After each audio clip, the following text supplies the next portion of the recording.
Jason Statham took down the top gang in London all by himself. As a veteran with an old gun, he never missed a shot. The gang leader trembled with fear upon hearing this, and immediately sold out his underling, who had been targeted by Statham. He even said that if the underling caused more trouble again, Statham wouldn't need to take action, he would deal with him himself. In fact, as a retired veteran, Statham had no desire to engage in fighting and killing anymore. He only wanted to work honestly as a construction foreman at the construction site, but those fools just had to come, looking for trouble on their own. On this day, a downpour was pouring outside. Statham was napping in his car, when a sudden loud alarm woke him up. Statham put on his hard hat and headed for the construction site. Today, he had to deal with several rounds of inspections, and the delivery personnel would probably slow down the progress too. Statham cheered everyone up, saying that if they worked hard today, there would be bonuses. He also specially reminded them to all come back home safely at night. After finishing all this, he went to find the manager to ask for this project payment. A family of 3 was sitting in the room. The daughter, Jenny, was temporarily helping with the finances. At this point, she was asking her father for money to buy some things. She also wanted to buy a car for parties. The father, Joe, picked up the bill, took a look, and said, "Anyone who didn't know would think you're preparing for a wedding." Although the father complained verbally, he still gave his daughter a bank card in the end. At this point, Statham caught a glimpse of a pickup truck driving into the construction site gate. Several gangsters got out, looking for trouble with the workers. He grabbed an iron bucket filled with nails nearby, walked over, and stopped that group of people. But those gangsters didn't appreciate it. They stared angrily and told him to get lost. The surrounded worker hurriedly said, "It's nothing, just a few words. It'll be over in 5 minutes." But how could Statham just stand by and do nothing? He waved his hand and scattered the nails in the bucket all over the ground. Then he launched a series of quick punches and elbow strikes at them. One of the gangsters tried to pull out a gun, but he didn't even get a chance to act before Statham beat him, until he had no strength to fight back. Statham picked up a pickaxe, hit it on a cement bag, and used the pickaxe handle to press against the gangster's neck. At this time, another gangster came over from behind. Statham grabbed a bag of cement and threw it over, then turned around smoothly, pulled out a shotgun, pointed it at them, and shouted, "Leave immediately, otherwise you will bear the consequences." That group of people scrambled into the pickup truck in disgrace, and fled. Statham didn't say much else. He only told the workers to get back to work quickly. After a while, Jenny came over and asked in surprise if that gun was a military-issue weapon. Statham smiled and said that was classified. Jenny handed over some food. Statham teased, "Why does everyone love shoving food at me?" Jenny replied with a smile, "If I didn't bring you food, you'd probably live on canned food every meal." After thanking Jenny, Statham headed to his father-in-law's house. Today was the day he got to see his daughter Mary. As soon as he arrived at the door, his father-in-law stopped him and shooed him out. He said, "With your temper of resorting to violence at the drop of a hat, are you even worthy of being a father? No matter what happens, your only solution is to fight." Statham didn't respond. He just turned around and got in the car. Just as he closed the door, he heard his daughter's voice from the back seat. Mary said, "Grandpa insists on having a party and won't let me see you, Dad," she added thoughtfully, "but I haven't eaten anything. I'm starving." She hoped to create a warm moment for the father and daughter to go out for a meal. Statham felt a warmth in his heart and took his daughter to a restaurant. He also pulled out a gift, a photo of his wife holding Mary when she was little. Staring at the photo, Mary said, "Grandpa put away all Mom's photos. I can barely remember what she looked like anymore." She added that she was mad at Mom for leaving like that. Statham could only softly comfort her, saying it was okay. After parting with his daughter, Statham went to see his lawyer, hoping to continue fighting for Mary's custody. He told the lawyer about how his father-in-law deliberately provoked him. He also said he knew that if he ever resorted to violence, he'd have no chance of custody at all. The lawyer pulled out a report and said he had PTSD. That's why he was deemed to have violent tendencies. Statham grew angry as he listened. He said, "I fought for this country for over 20 years, and now I'm being painted as the bad guy." The lawyer sighed and said the situation was even worse. His visitation time had been changed from 2 hours a week to 1 hour every 2 weeks. The lawyer then asked why his father-in-law hated him so much. Statham mumbled that his father-in-law always thought he had killed his daughter, but the truth was, he had been on a mission overseas at the time. His wife had taken her own life because of depression. At this point, Statham pulled £10,000 out of his pocket and stuffed it into the lawyer's hand. He begged the lawyer to put more effort into fighting for custody. That sum of money was almost all his savings. Later, Statham followed the lawyer's advice and found a place to live. but the place was more shabby than he could have imagined. The paint on the walls was peeling off in patches. The only piece of furniture was a creaky old bed. Statham sat alone in the room, his expression filled with loneliness. That night, Jenny and her friends were having fun at a bar, enjoying the lively moment to the fullest, but when she went to the bathroom, a strange man suddenly covered her mouth and nose, and dragged her away forcefully. On Monday, Statham went to the construction site to start work. As soon as he walked in, he saw Jenny's parents looking worried sick. They stood there, helpless, their eyes turning red when they saw him. They begged him to help find their daughter. Statham had been determined to change, and didn't want to resort to violence anymore. He was about to refuse, when Joe suddenly pulled out a stack of money, and handed it to him. Joe said he'd be willing to spend any amount of money, as long as Jenny was found. Statham had to take the money, and go find his former squad leader. As soon as he approached the squad leader's residence, an arrow whistled through the air, and stuck in the tree trunk next to him. Statham pulled out the arrow and called out to identify himself. Only then did the squad leader let his guard down. Statham stepped forward, explained his purpose, and asked for help finding and rescuing Jenny. It was Statham who had saved the squad leader from the brink of death on the battlefield back in the day, but the squad leader had injured his eyes back then, and had long lost his eyesight, so he couldn't go in person. The squad leader also sighed and said that their former comrades probably wouldn't be willing to help sincerely either. After all, this matter had nothing to do with them. The squad leader fell silent for a moment, then suddenly broke into a smile when he looked at Statham. His words carried a hint of jest, but they pointed out that Statham had already made up his mind. He didn't need to come here specifically to ask for his permission. Though the words were soft, they completely dispelled Statham's last hesitation. After that, he went back to the city, and went to Jenny's house to find the dejected Joe. Joe was sitting on the floor watching videos of his daughter, looking utterly listless. Statham knelt down and told Joe, after his wife passed away, he had left the Royal Navy. Back then, everyone saw him as a sinner and avoided him like the plague. Only Joe's family had been willing to treat him as a friend and family. He promised he would definitely bring Jenny back safely. Upon hearing this, Joe suddenly looked up, and a glimmer of light reignited in his eyes. He hurriedly stood up and patted Statham on the shoulder. Next, Statham started to make preparations. First, he went to the bar Jenny had visited to investigate. Pretending to be a customer while observing the interior, he noticed that the bartender behind the bar was frequently engaged in secret transactions with others, which was obviously suspicious. He then went around to the back door of the bar, and found that the surveillance camera wires had been cut. He also found an earring in the corner of the wall, the very one Jenny had been wearing a few days earlier. After the bar closed, the bartender locked the door and prepared to drive away, not noticing at all that Statham had stuck a tracker under his car. Statham followed him all the way to his house. After the bartender went inside, Statham removed the tracker, pried open the window and climbed in. The bartender had just reached out to grab the gun by his bedside, when Statham pointed a shotgun at him, and demanded to know Jenny's whereabouts. But the bartender remained stubborn and refused to talk, only cursing continuously. Statham said no more, grabbed him by the collar and dragged him into the bathroom. He threw the bartender into the bathtub, covered his head with a towel, and turned on the faucet to pour water heavily over him. He told the bartender that it was just a wet towel, but it would make his respiratory system feel the illusion of drowning. The bartender still kept cursing stubbornly. Just as Statham was about to take further action, several shots suddenly came from outside the door. Statham reacted quickly, grabbed the bartender and used him as a shield in front of himself. The door was suddenly kicked open, and two burly men rushed in with guns. They pulled the triggers, before even clearly seeing what was inside the room. All the bullets hit the bartender, who died on the spot. Statham took the opportunity to duck for cover, then fired his shotgun in quick succession, knocking the two burly men to the ground as well. Looking at the bodies all over the floor, he couldn't help but curse. He put on gloves and searched the bodies' clothes, hoping to find clues like tattoos, but found nothing. In desperation, he picked up some loose change at random, grabbed his own gun, and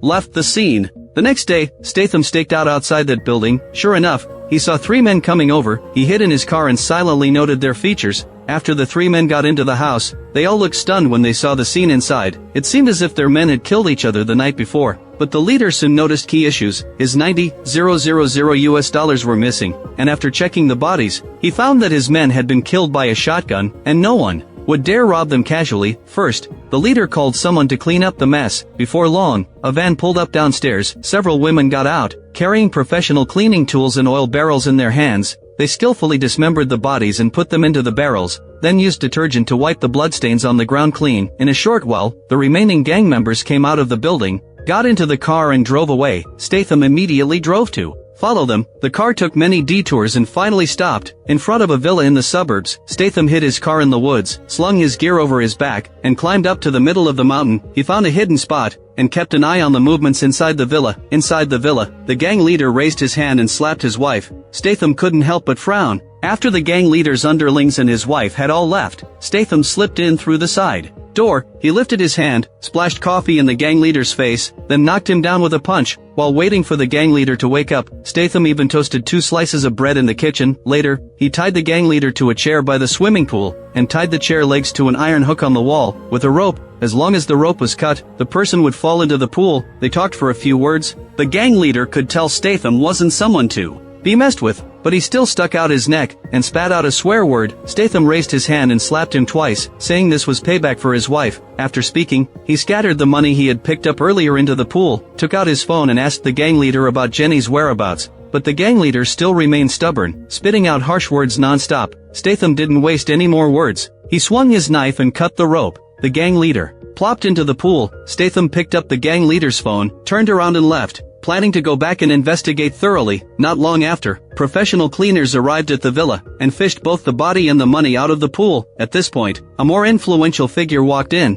and went straight to check the villa's surveillance cameras. This person was the gang leader's father, an old man with a face full of wrinkles. He stared at the screen and told his men to find the person who had committed the murder and to figure out the motive behind it. On the other side, Jenny, who had been missing for a long time, finally had a trace. She was locked in an abandoned house. The person who tied her up was wrapped tightly, and only could be told that it was a woman. The woman was also holding a small golden handgun in her hand. Statham went back to his residence, flipped through the gang leader's phone, and found a contact named Dini. He made a call to an old comrade in arms, who was now a policeman. Statham asked him to help investigate this Dimi. The comrade in arms replied soon, saying that this person had business dealings with Russia, and often went to a motorcycle bar. Statham rode a motorcycle to that bar overnight, found a seat at the bar, ordered a drink and sipped it slowly. Before long, a burly man with a beard came over, looked him up and down, and asked if he was new here. Statham took out a stack of cash and slapped it on the bar. The burly man's eyes lit up, and he immediately led Statham to meet the boss. The boss was bald. He stared at Statham and asked if he was a policeman. Statham shook his head and said he just wanted to buy some goods. The boss told his men to search Statham. Statham wouldn't tolerate such treatment. He raised his hand and started fighting with those underlings.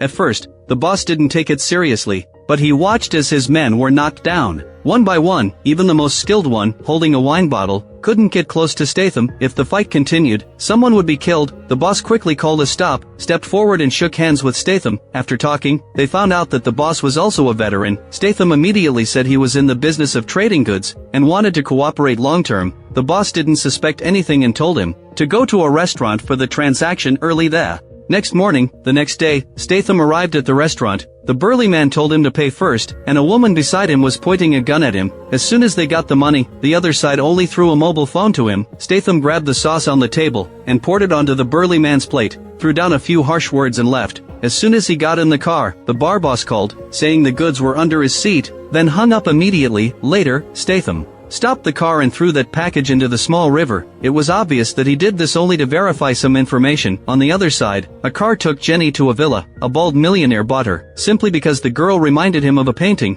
In his father's room, the two kidnappers were wandering around the millionaire's house, when suddenly the millionaire rushed out, covering his mouth and shouting, "This girl bit me. Get her out of here right now." At this time, Statham was sorting out clues at home, when the bar owner suddenly called, saying he would take Statham to meet the man behind the scenes, and telling him to wear a suit. But Statham said he didn't have a suit, so the bar owner had one delivered to him. Before long, Statham walked into the hotel in a suit, sat down at the table of the big shot, and took out the money. Then the other person spoke, saying his name was Dimi. Statham's heart jolted when he heard the name, but he showed no sign of it on his face. He took out his ID card for the other person to check. After confirming there was no problem, the other person handed him a box and said they could cooperate long-term in the future. Statham took the box and left. When he got to the bathroom, he poured the contents inside into the toilet. Later, he went to scout around the bar again, and hid in the bushes. But the bar's surveillance cameras had thermal imaging. A woman spotted Statham in the bushes, and immediately informed the two of the gang leader's men, who wore flowery shirts. Soon a group of cars swarmed over, and Statham immediately grabbed a motorcycle and fled. The gang's cars chased after him and fired, but all the bullets missed. Statham raced forward. When a police car suddenly darted out in front of him, he couldn't dodge in time, and both he and the motorcycle skidded forward, crashing into the police car.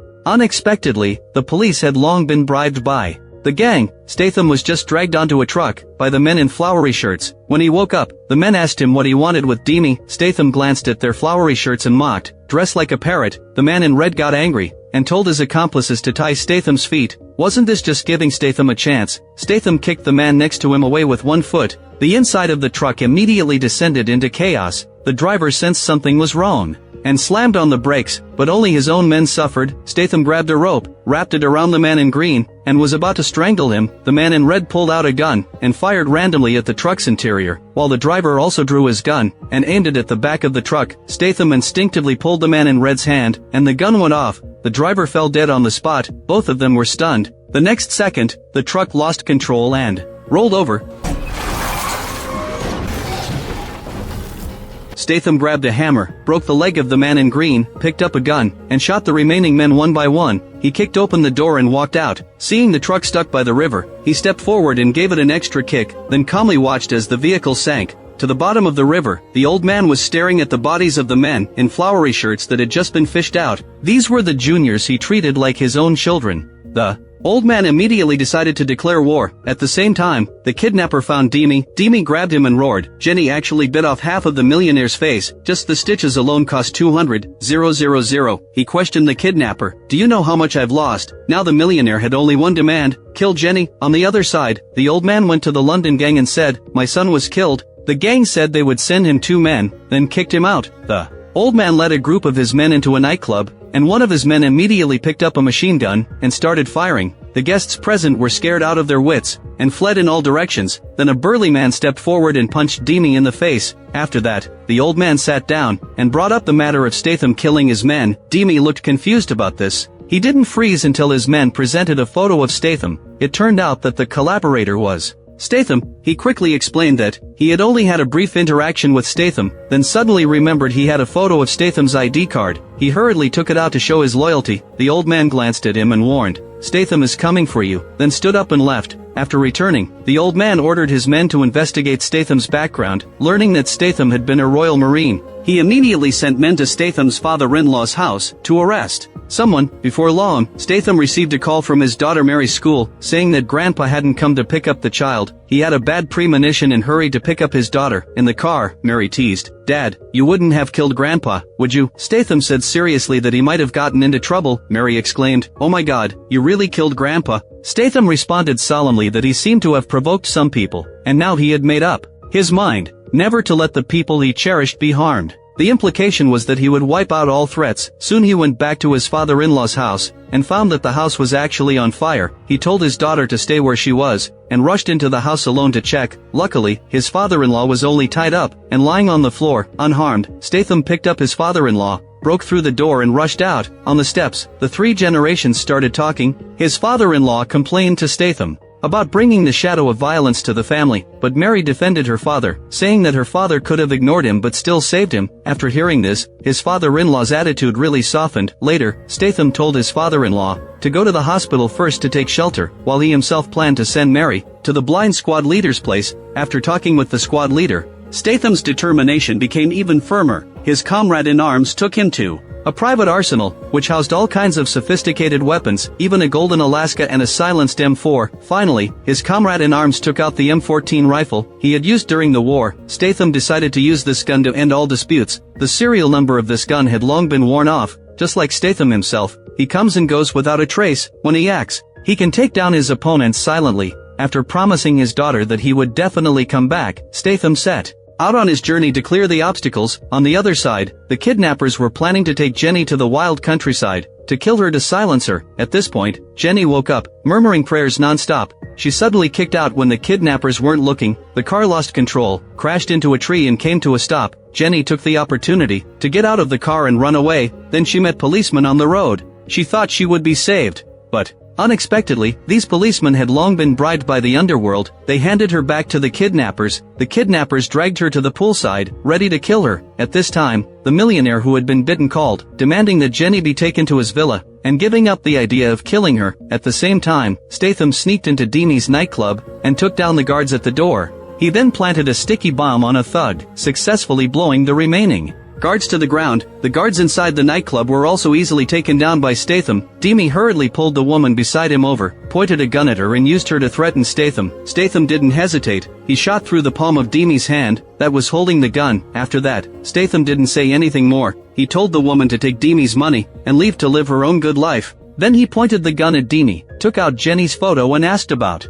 her whereabouts. Demi hurriedly said that as long as Statham didn't kill him, he would take Statham to find Jenny, so the two of them drove to the millionaire's villa together. When they were almost at the destination, Statham pulled Demi into the jungle and pressed him to say who exactly had ordered Jenny's kidnapping. Demi said it was actually just a coincidence, and also asked Statham rhetorically why he would go to such lengths for a girl. Statham only asked him one question. "Do you have a daughter?" Demi replied, "No." As soon as the words left his mouth, Statham shot him dead with a single bullet. After that, Statham set off with his professional gear, and that M14 rifle with night vision capability. First, he spotted a hidden sentry in a tree. He took him out with a silenced pistol, before sneaking into the villa. At this time, John in the bar also received a call from the gang, and was preparing to take his men to kill Statham. Statham quietly crept to the outside of the villa, and hid in the darkness. A party was being held here tonight, and all the attendees were gangster millionaires. Statham took the opportunity to rid the people of these pests. After taking down the two men at the door, he successfully got into the interior of the villa. Jenny was about to be dealt with by the millionaire,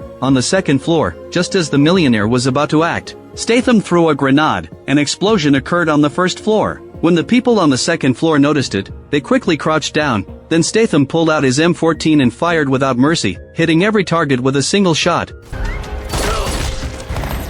Soon, all the guards on the first floor were killed. Hearing the commotion, Jenny yelled excitedly, "Now who's next to get what's coming to them?" Before long, members of the biker gang arrived too. Statham's marksmanship was still as precise as ever. No matter what weapon the enemy pulled out, it couldn't stand against a single shot from him. Soon, only John was left in the biker gang. Both of them had served in the military, and they fought using only cold weapons. But Statham was better. He plunged a dagger into John's neck. Statham also said this wasn't personal against John, and the other man knew Statham had no choice, telling him to finish what he started. After it was over, Statham even closed John's eyes for him. With the biker gang dealt with, only the millionaire was left. Statham reloaded his gun with a new magazine, and went up to the second floor. In the face of the millionaire's yelling, Statham shot him and sent him flying. After taking care of the millionaire, Statham decided to kill the robbers in the cruelest way, beating them to death. But by the time Statham beat the male robber to death, Jenny had already killed the female robber. At this point, the old man arrived with two crazed henchmen. As soon as they walked in, they started shooting indiscriminately. Statham hid behind cover, completely unflustered, and opened the small phone on his chest. The screen was connected to the scope's targeting system, and he shot the two henchmen dead with precise aim. Then he took out a grenade and threw it next to the bald old man. This move left the old man completely desperate. By this point,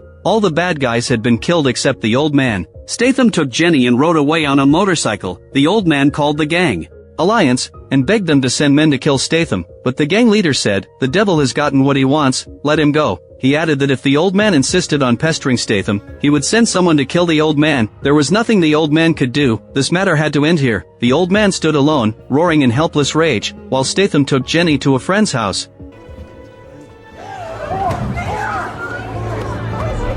Watching the scene of Jenny embracing her family, Statham felt all his efforts were worth it. Later, he returned to his blind comrade-in-arms home. Mary was overjoyed to see her father return safely, after keeping his promise. Then the several of them chatted and laughed as they ate lunch. This is where the movie ends. The style of A Working Man is very straightforward. Action sequences are the core of the film. The opening construction site fight scenes are shot up close. The details of impacts and bone stress are clearly captured. There's no unnecessary embellishment. The editing is fast, and each fight scene is broken down in detail. Every punch and kick feels solid, from the bar brawl to the villa gunfight. The action is intense and fast-paced. It delivers immediate tension, but it feels repetitive after watching for a while. There's not much new in the action choreography. It's more like piling up scenes. Occasionally, you can see something different in Jason's interactions with his daughter. The guilt in his eyes is more intense than the fight scenes, but the director clearly cares more about the action. The family subplot is underdeveloped. With little deep exploration of his inner thoughts, the character is still rather utilitarian, just a machine for fighting. Social issues are handled superficially, topics like human trafficking and collusion between gangs and corrupt cops